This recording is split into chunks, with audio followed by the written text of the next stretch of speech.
Bonjour et bienvenue.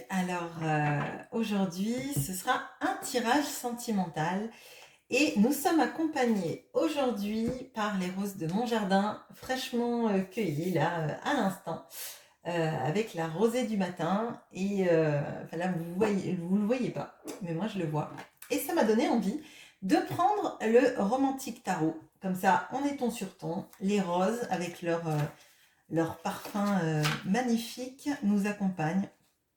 Et d'ailleurs, même le hiérophante vient nous accompagner avec les fleurs de lys.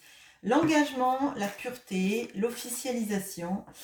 Alors, j'espère que ça nous annonce un beau tirage. En tout cas, moi, ça me met dans des bonnes dispositions avec la beauté de ces roses et leur odeur absolument délicieuse. Allez, on va regarder ensemble comment votre autre vous voit. Quels sont ses sentiments? Et là, je vois que du coup, au cadrage, ça ne va pas le faire. Et c'est bien dommage. Et quelles sont les actions qu'il a envie de mettre en place? Je fais tout ça et je recadre. Allez, comment cet autre vous voit? Quels sont ses sentiments? Et quelles sont les actions qu'il a envie d'entreprendre vis-à-vis de vous? Allez, on recadre du coup. Hop, hop, hop. Attendez.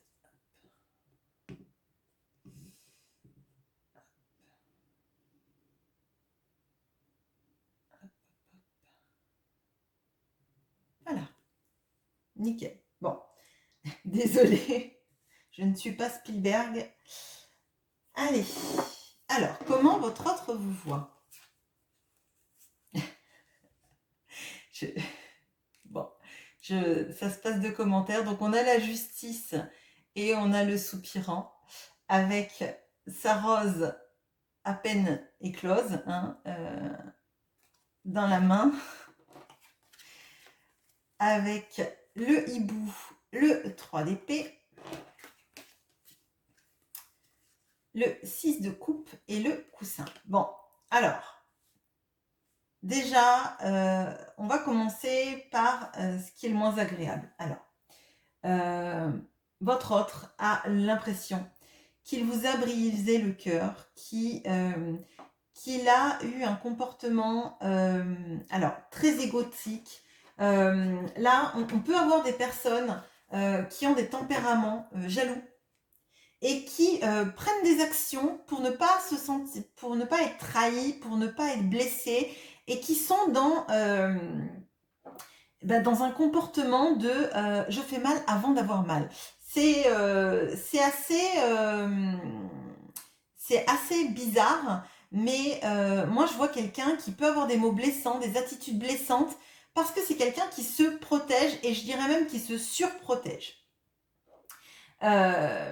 Là, on a quelqu'un qui a eu des vraies craintes d'être trahi pour un autre, d'être trahi pour une autre aussi peut-être, de revivre aussi potentiellement des schémas de trahison, d'être trompé, d'être laissé, etc.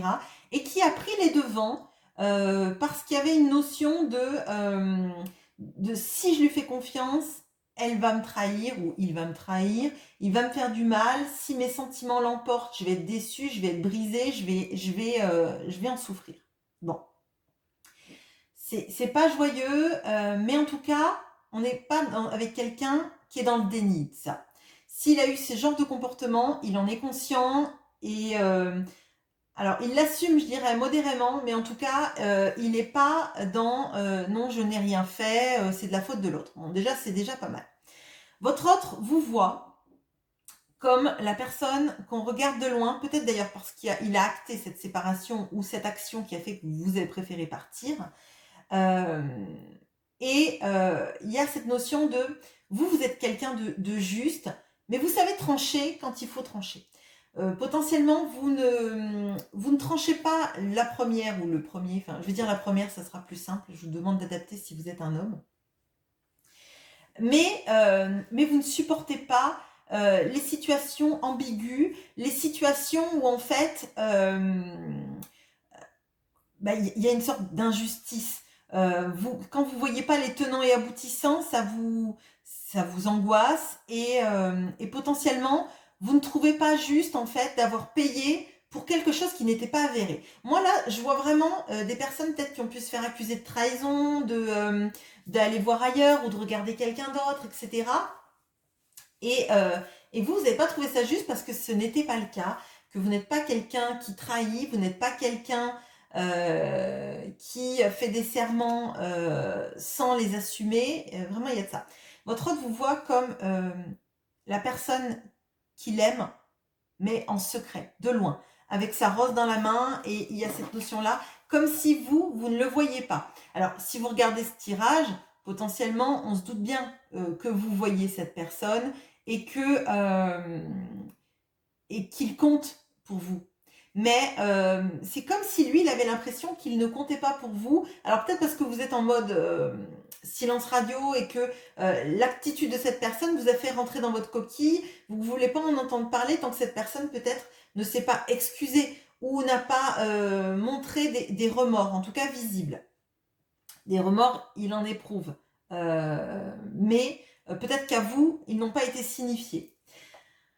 Avec ce 6 de coupe et le coussin, moi je pense qu'il y a quelque chose de entre vous qui dure depuis longtemps, qui faisait que cette personne, auprès de vous, il y avait son enfant intérieur qui était nourri, cette personne se sentait à l'aise, se sentait capable de peut-être s'épancher, de parler de choses dont il n'avait jamais parlé à personne, peut-être des blessures, peut-être des sentiments qu'il avait refoulés durant longtemps. Et il y a de ça. En fait, de se sentir bien avec vous, confortable et capable de sentir à l'aise. C'est d'ailleurs l'ambivalence que je ressens là, c'est que cette personne s'est jamais sentie aussi bien avec quelqu'un, capable de parler, n'a jamais eu aussi une admiration telle, mais il y a quelque chose de s'aborder la relation avant de souffrir, que cette personne visiblement a mis en marche. Les sentiments maintenant.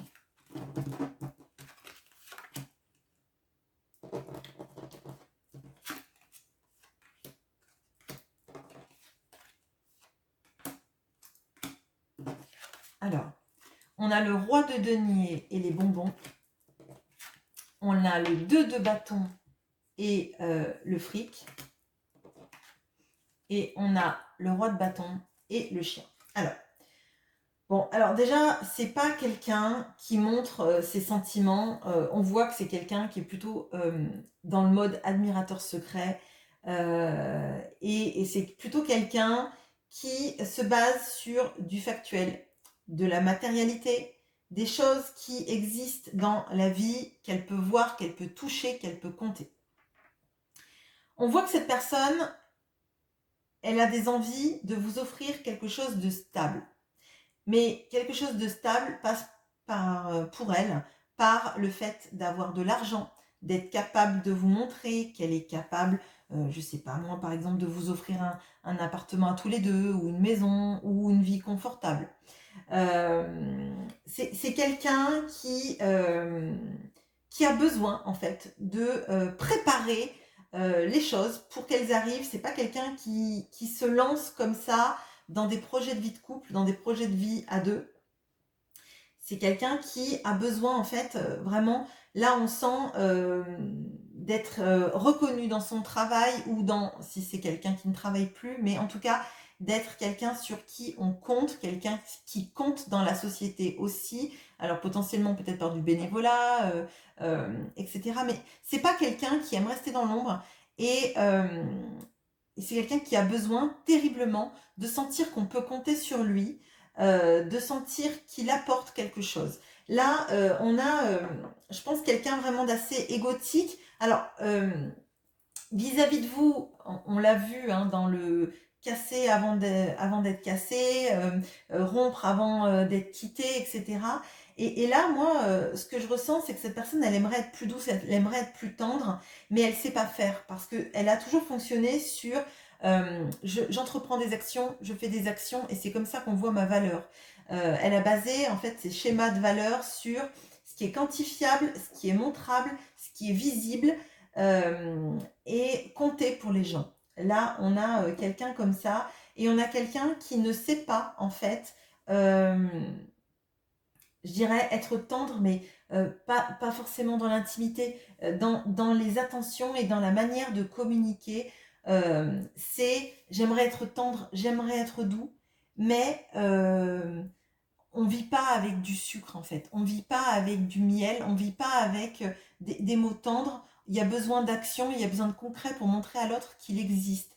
Ça peut être quelqu'un, par exemple, qui imagine que montrer son amour, ça ne passe que par des attentions matérielles et pas par en fait tout simplement des mots d'amour, des petits post-it, des petits SMS, des petits appels pour savoir comment vous allez, etc. Là, on a quelqu'un qui est très ancré sur le signe extérieur, pas forcément de richesse, bien qu'on ait le fric quand même, et c'est une probabilité, mais euh, les mots d'amour, ça suffit pas. Et potentiellement, là, on a pu avoir quelqu'un qui a été trahi parce qu'il avait quelqu'un dans sa vie auparavant qui lui disait beaucoup de mots d'amour et qui l'a pourtant trompé. Ça peut être quelqu'un qui a été trompé, par exemple, avec son meilleur ami et sa femme, etc. Vous voyez ce genre d'énergie-là, c'est quelqu'un qui estime que les mots d'amour, c'est pas des preuves suffisantes et que c'est pas ça qu'il a envie de vous apporter. Euh, c'est quelqu'un qui veut être fidèle auprès de vous. C'est pas forcément quelqu'un qui a toujours été fidèle. Alors, il y a des énergies de quelqu'un qui se laisse beaucoup aller par vis-à-vis de sa sensualité et qui a besoin de prouver, de montrer qu'il plaît, etc. Là, on a quelqu'un qui est vraiment une sorte de revanche sur la vie et de revanche sur la manière dont on le voit et dont on le perçoit. Quelqu'un qui a besoin d'acquérir de la richesse ou de l'argent, quelqu'un qui a besoin de plaire. Donc là, on peut avoir pas mal de failles narcissiques qui conditionnent sa manière de faire.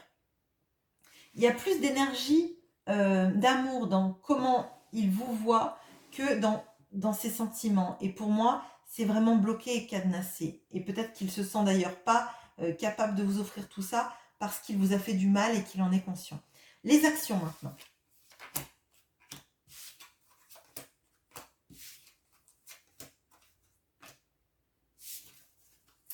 Alors, on a le 2 d'épée et le reset. On a le 3 de coupe et la bringue. Et on a le 8 de denier et l'extérieur. Bon, alors là, on a quelqu'un qui, dans sa vie, a pris des décisions à l'emporte-pièce, je dirais. Et après, qui a refusé de faire des choix. C'est bizarre ce que je ressens parce que je dis, il a refusé de faire des choix, mais en même temps, j'ai cette notion de la personne qui refuse de faire des choix et puis qui d'un coup repart à zéro, fait comme si il avait tout oublié, que plus rien n'avait existé, etc. Donc c'est assez étrange, c'est assez perturbant pour moi. Si c'est le cas, je veux bien que vous me le disiez en commentaire, ça m'éclairera parce que là, j'ai vraiment une énergie très ambivalente. Quelqu'un qui ne fait pas de choix et puis qui d'un coup, ça peut être quelqu'un qui disparaît, quelqu'un euh, qui, qui remet tout à zéro, mais comme s'il avait fait un reboot de sa matrice intérieure, en fait. C'est très étrange. On a quelqu'un qui aimerait vous retrouver vraiment pour un rendez-vous, mais pour faire de la fête, pour parler de choses agréables. Je pense que là, on a quelqu'un qui s'en veut énormément de ce qu'il a fait, mais qui n'est pas dans une logique de pardon, en fait. Qui n'est pas capable pour l'instant de vous dire pardon pour ce qu'il a fait.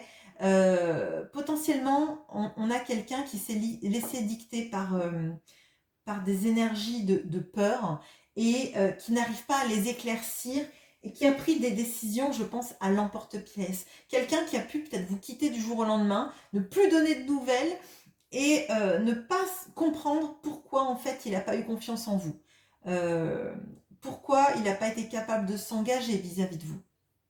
Alors que la seule arcane majeure qu'on a du tarot, c'est dans la manière dont cette personne vous voit. Et elle sait que vous êtes quelqu'un de juste et il vous regarde de loin en fait. Donc pour moi en fait, cette personne, elle sait s'aborder, elle a sabordé votre relation par peur et elle n'est pas capable en fait de venir vers vous en vous présentant des excuses. Elle a envie de vous retrouver, elle a envie qu'il y ait une atmosphère légère entre vous, mais elle n'est pas dans des logiques de vous dire pardon pour ce que j'ai fait et potentiellement parce qu'elle n'a pas encore travaillé sur ça. Elle en est consciente, mais elle n'a pas travaillé sur ça. Et on voit là qu'elle veut travailler sur la manière dont elle est perçue à l'extérieur. Comme je demande vis-à-vis de vous ce qu'elle veut faire, le fait qu'elle a envie de travailler sur son extérieur, potentiellement, c'est peut-être être moins dans plaire aux autres et peut-être plus à vous plaire à vous, en fait, à s'adapter à vous, ce que vous voulez, et peut-être même à votre couple. Mais je vais éclairer là.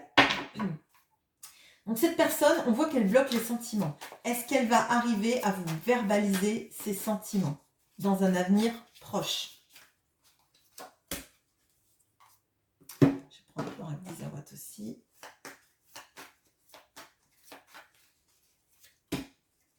Oui, alors, on a l'énergie de la roue de la fortune et des inséparables. Donc oui, cette personne, elle a envie de changer complètement et radicalement sa vie, sa manière de faire, de vous retrouver. Hein. Avec les cartes des inséparables, c'est qu'elle sait que c'est avec vous qu'elle a envie d'être, c'est avec vous, en fait, qu'elle a envie qu'il y ait un nouveau cycle qui démarre, un nouveau cycle karmique. Et en fait, elle a envie que la roue tourne dans votre sens enfin. Qu'elle arrête, elle, en fait, de stopper cette roue du changement, qu'elle arrête de descendre en marche de la roue pour des prétextes qui lui font peur à elle, en fait. Parce qu'elle sait au fond d'elle que vous êtes quelqu'un de fiable. Donc, si elle a ces peurs-là et si elle vous a quitté pour des notions de confiance, des notions de peur, elle doit travailler sur ça pour venir vous exprimer ça. Elle en a envie. Visiblement, elle va y arriver, mais c'est un travail de longue haleine parce que, à mon sens, tant qu'elle ne s'est pas pardonnée et tant qu'elle ne vous a pas demandé pardon pour le mal qu'elle vous a fait, il y a des choses qui restent bloquées et qu'on répète. Voilà ce que j'ai pour vous. Ce tirage était court. J'espère qu'il vous a plu et je vous souhaite une bonne journée. À bientôt!